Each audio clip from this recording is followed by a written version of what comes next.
Forming Christ in the Believer. TV Grace International presents the ineffable words of God, the gospel of grace, on the lips of the man, Christ Jesus. Abba Father. Wagalatia sura ya 2 mstari wa 7 inazungumza juu ya mitume hawa. Ndiyo maana Paulo alisema kwamba Mungu mwenyewe aliweka mitume kwa sababu aliweka mitume wema kama vile alivyomuumba Shetani. Yeye ndiye aliyeiumba. Anafanya mema na mabaya. Mungu ndiye mtawala wa vyote viwili. Sasa angalia inavyosema hapa katika mstari wa 7. Kinyume chake, walipoona kwamba nimekabidhiwa injili kwa watu wasiotahiriwa, kama vile Petro alivyokuwa amekabidhiwa injili ya nini? Sema injili mbili. Kuna injili ya kweli na kuna injili ya uongo. Injili ya kutotahiriwa ni kwa ajili yetu sisi watu wa lile lililohusu tohara lilikuwa la Wayahudi. Kwa hiyo kuna mitume wawili. Sasa tunapaswa kuona mwenendo wa Petro katika angalia kile inachosema katika sura ya 2 mstari wa 14. Angalia kile inasema. Vema, mstari wa 11 kwanza unasema kwamba kiongozi wa wasiotahiriwa alimkemea kiongozi wa tohara. Kwa maneno mengine, Paulo anamkemea Petro katika mstari wa 11. Anasema, lakini Petro alipofika Antiokia nalimpinga usoni kwa sababu alikuwa je. Ina maana kwamba Paulo anakuja na kusema, tazama ndugu, mimi nilipewa injili ya wasiotahiriwa na Petro injili ya waliotahiriwa. Lakini kisha anaonekana akimkemea akisema, unamhukumu Petro. Sema, hebu fikiria Petro akimwambia Paulo, lakini Paulo, ikiwa unasema kwamba Mungu alinipa injili ya tohara, basi ushikamane na Wayahudi kwa sababu hiyo inatoka kwa Musa. Hilo lilikuwa agano lenye dosari. Usilete hilo kwa mataifa. Ndiyo maana Yesu katika siku za mwili wake aliwaambia mitume, msiende kwa watu wa mataifa, msiwapelekee watu wa mataifa, maana hii ni kwa ajili yenu enyi Wayahudi. Lakini basi katika mstari wa 14 Petro hamsikilizi. Angalia mstari wa 14 unasema nini? Inasema, nilipoona ya kuwa hawakuenenda kwa unyofu sawasawa na kweli ya injili. Sema katika injili. Injili ni kutotahiriwa ambako ndiko umehifadhiwa sasa hivi. Hakikisho wa kwamba unaenenda katika kweli, kwamba haumo katika huduma ya uongo. Huo ndio uthibitisho kwamba hauko katika utume wa uongo. Angalia inavyo. Lakini nilipoona ya kuwa hawaenendi sawasawa na kweli ya injili, nalimwambia Petro mbele yao, ikiwa ninyi mkiwa Myahudi mnaishi kama watu wa mataifa mengine na si kama Myahudi, kwa nini mnawalazimisha watu wa mataifa mengine kuwa Wayahudi? Petro alikuwa akifanya nini? Alikuwa anatulazimisha sisi mataifa tufanye nini? Vema, unajua kwamba Petro alikosea kwa sababu injili yake ilikuwa ile ya tohara kwa injili ya Paulo ilikuwa kwa ajili yetu sisi mataifa. Kwa hiyo nini kinatokea? Paulo anapokwenda Rumi, huanza kwa sababu watu wa mataifa walikuwepo. Warumi hawakuwa Wayahudi, walikuwa watu wa mataifa. Paulo akasema, hili ndilo eneo langu. Petro, usiingilie Rumi. Hili ndilo eneo langu, injili ya watu wasiotahiriwa, ninataka kuipeleka Roma. Lakini alipoanza kusema juu ya jambo hilo, Petro akafanya hila na kusema, mtu huyu. Kwa hivyo hadithi. Niambie hadithi. Sikiliza, wale unaotutazama mtandaoni wataelewa hadithi. Hadithi inasema kwamba jukumu la Paulo lilikuwa kwenda wapi? Kwa watu wa mataifa pamoja na injili ya watu wa. Lakini Petro na mitume wakaja wakatafuta njia ya kumuua. Kwa hivyo ni nani alikuwa papa wa kwanza? Petro alifanya nini? Paulo akamwambia, tazama, umehukumiwa. Usinilete tohara kwa watu wa mataifa mengine. Lakini Petro aliendelea. Hiyo maana Petro ni mbaya. Petro hakuwa mtiifu. Inabidi nimtambulishe Petro katika mataifa, kwa sababu kama papa akinisikiliza atasema, tazama, sikujua hilo. Niache injili ya uongo.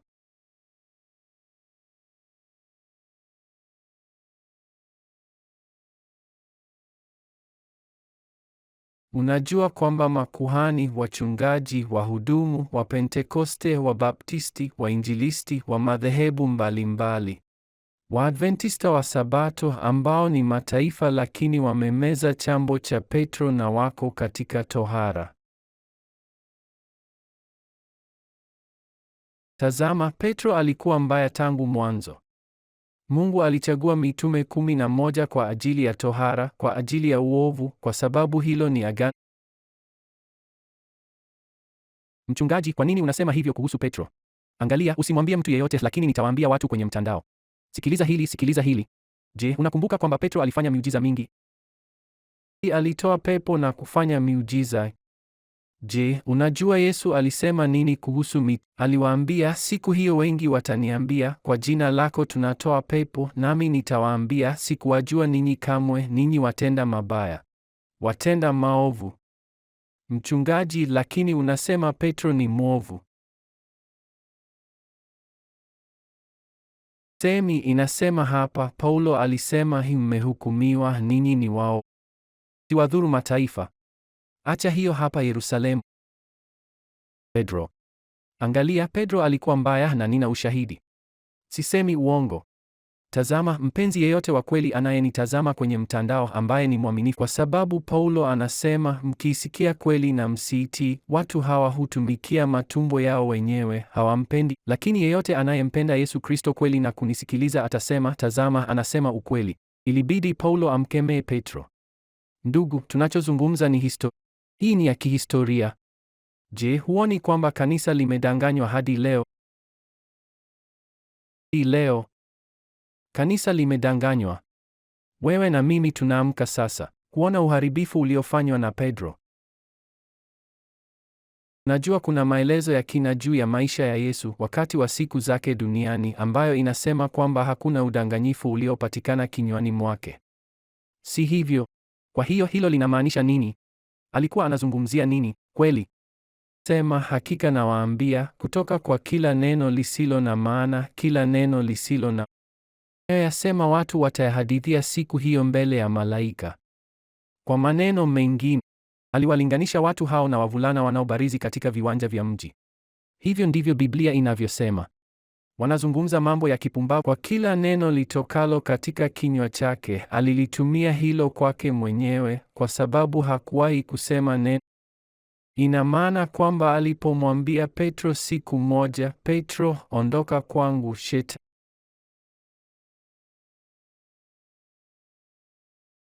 Najua hii ni kali, lakini imeandikwa. Hiyo ndiyo shida, imeandikwa. Hujui kuwa upapa wa Kirumi. Hiyo ni utambulisho ambao ulifanyika Rumi kupitia Petro. Kulikuwa na uovu ndani ya. Kwa maneno mengine, Petro alifanya hivyo akiwa na nia mbaya kabisa, akiwa na kusudi kamili la kuwadhuru watu wa mataifa. Naam, Petro anapaswa kulaumiwa kwa ukweli kwamba kupitia huduma kutoka Rumi iliyo mataifa yatadhurika.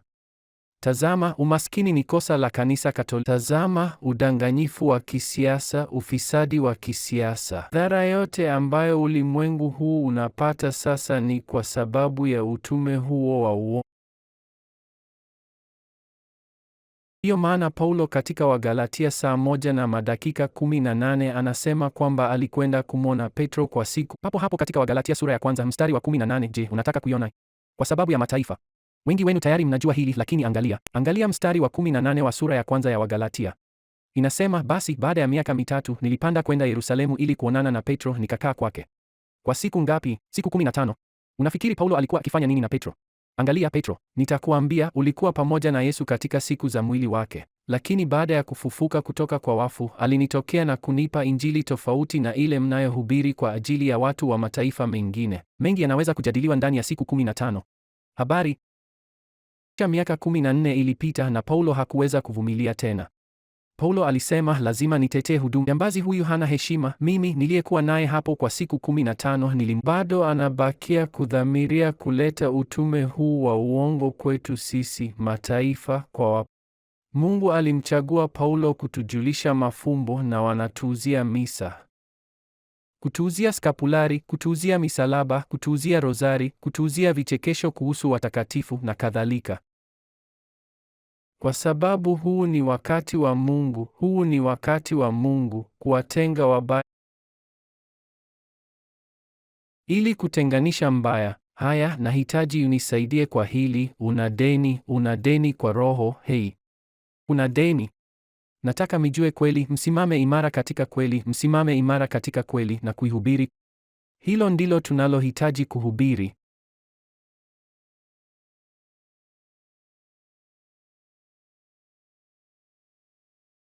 Mitume wawili, injili mbili. Mchungaji, vipi kuhusu injili zingine 4? Hizo sio injili, hizo ni hadithi. Mathayo, Marko, Luka, Yohana. Kama Lukas alisema, wengi tayari wamejaribu kuweka historia katika mpangilio. Luka, kitabu cha Luka si injili. Utakiwi kusema hebu tutazame injili takatifu kulingana na mtakatifu Luka. Hapana, kwa sababu Luka mwenyewe alisema kama Luka angalikuwa hai angekuambia, tazama, hiyo si injili, ni hadithi niliyoandika kulingana na mambo niliyochunguza. Kuna injili mbili. Moja ni ya uongo na nyingine ni kweli. Cha kweli ni kile cha Mtume Paulo na kinapatikana tu katika vitabu Warumi hadi Waebrania. Kisha kuna vitabu vingine ambavyo ni sehemu ya Biblia lakini ni hadithi, ni maandiko, lakini injili inatoka kwa Warumi hadi kwa Waebrania. Na unahitaji kujua sababu huo ndio usemi ambao ndugu yetu aliyebarikiwa Mtume Paulo alisema, ambaye alituachia msingi ulioandikwa na sisi. Halo mtume, kwa nini hakuna mtu aliyesema haya hapo awali? Sote tulidanganywa. Na unajua nini? Nilidanganywa kwa miaka mingi sana. Nilishuku kuwa kuna kitu kibaya, lakini sikujua ni nini haswa. Unajua kwamba wanatheolojia wanaonitazama sasa hivi wanasema, mtu huyu anasema nini? Halo, angalia, imeandikwa. Na kwa nini hakuna mtu aliyesema hapo awali? Kwa sababu Mungu aliwawekea hayo. Mungu alificha ufahamu wao kwa miaka 2000 kwa sababu Mungu alichagua mitume 11 wa uovu. Mchungaji, unasema mitume walikuwa wabaya? Wote walikuwa wabaya. Angalia tu, walikuwa wabaya sana. Hata Biblia inasema kwamba Kristo alipokufa, mtume kwa wale wasiotahiriwa, Paulo anasema Kristo alikufa mara moja na kuchukua dhambi milele. Kwa nini Kristo alikufa? Kuondoa nini? Dhambi, sawa. Aliondoa milele. Sasa Yohana anakuja na kusema, ndugu, ikiwa mtu yeyote amefanya dhambi, tunaye mwombezi kwa Baba. Kisha mara tu Yohana anaposema ikiwa mtu yeyote amefanya dhambi, je, unajua Juan alikuwa anafanya nini? Kutupilia mbali kusudi zima la Kristo katika kufa juu ya msalaba wa Kalvari. Hii ina maana kwamba Yohana alikuwa mbaya kuliko Petro na James. Yakobo anasema, ndugu, unaona kwamba mwanadamu hahesabiwi haki kwa imani pekee bali kwa matendo pia. Paulo anasema, ndugu, basi twaona kwamba mwanadamu huhesabiwa haki kwa imani pasipo matendo. Na Yakobo anasema, hapana, hapana, hapana, hapana, si kwa imani bali kwa matendo pia. Hapana, hapana. Kwa hiyo Warumi sura ya 11 lazima ifutwe, ambapo inasema kwamba ikiwa ni kwa imani si kwa matendo tena, vinginevyo imani si imani tena. Ikiwa ni kwa matendo si kwa imani tena, vinginevyo kazi si kazi tena. Kwa hiyo Yakobo alikuwa tu jambazi mwingine na pia alikuwa ndugu ya Yesu. Gaji, ukiendelea kuwaongelea hao mitume utawaua wote. Lakini nina wito wa kuwatambua.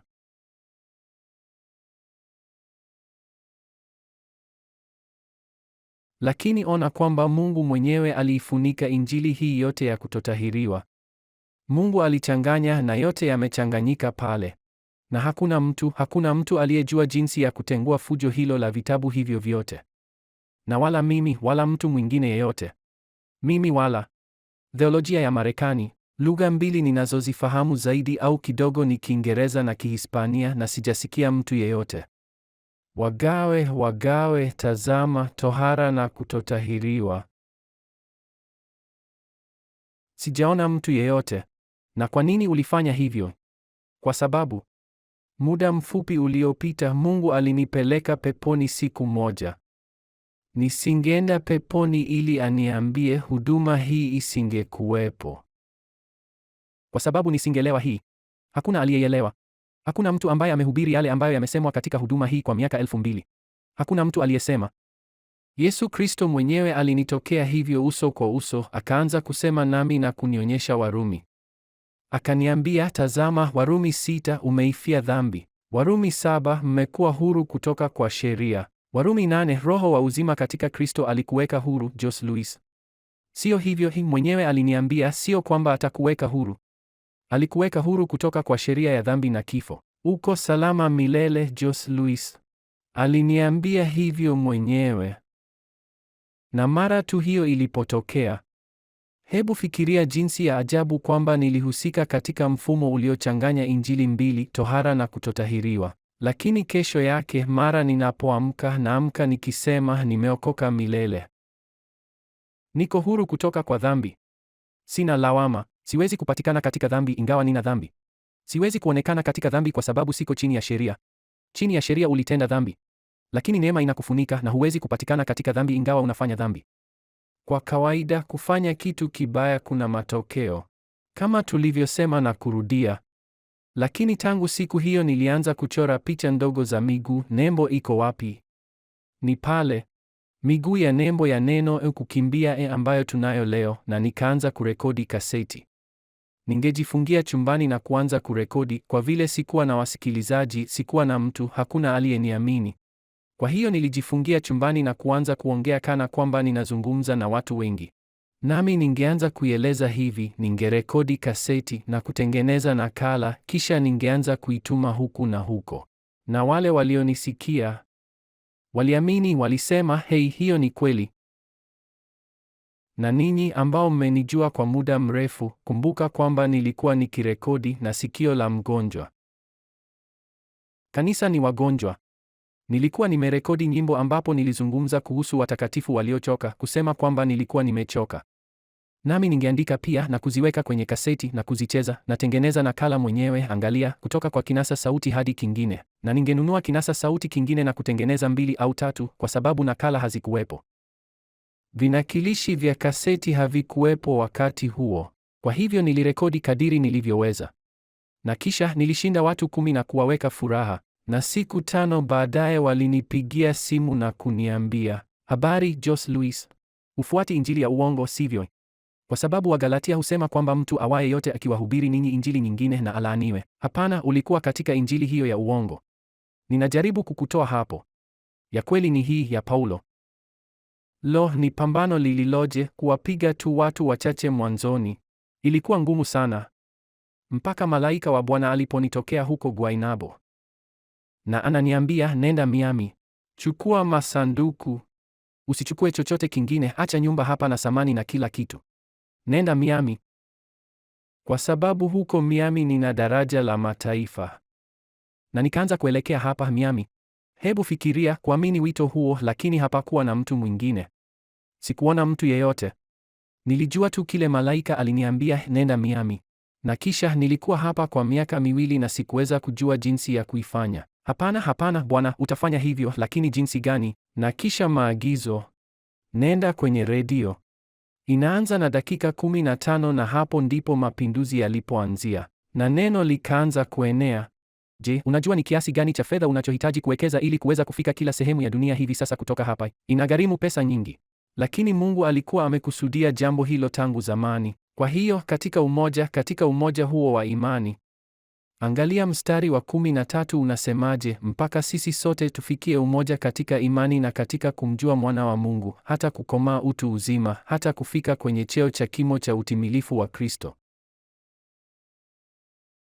Sikiliza haya, Kristo alipokufa. Unajua nini kilimuinua? Kwamba alikuwa na ujuzi kwa sababu alijua kwamba angeshinda kifo. Alishinda kifo wapi? Kupitia maarifa. Kwa hiyo kuna ujuzi kwamba Kristo hata alipokuwa anakufa huko. Jambo ni kwamba hakuweza kuzungumza juu yake, lakini alipofufuliwa alimtokea Paulo na kumkabidhi kwa Paulo. Na iliandikwa, sasa ona kitakachotokea, na uwe tayari kwa kile nitakachosema. Wakati mwili wote wa Kristo unajengwa na neno hili, kupitia kila kongamano sisi sote tuna ujuzi sawa. Katika Brazili ni sawa, kila mahali, katika Amerika ya Kati na Kusini, kila mahali ni maarifa sawa. Angalia, wanatuandikia. Angalia, mkutano huo ulikuwa na athari. Muda mfupi uliopita, Ibi alinionyesha barua kutoka Bolivia ambapo walimwambia Ibi, hatumkatai Bwana katika hali hii. Hii ina maana kwamba kauli mbiu hatukatai Bwana tayari imefika huko, na Kuba pia hatukatai Bwana hapa na popote. Sasa wakati kila mtu, wale wanaojengwa na injili hii ambayo ni injili ya wale wasiotahiriwa, mwili huu mbaya tulio nao,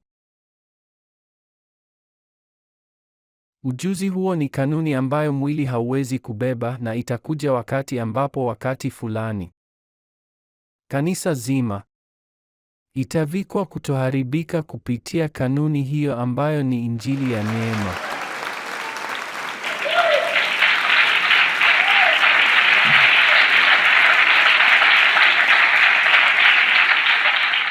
Lakini inasema kila mtu, sio baadhi.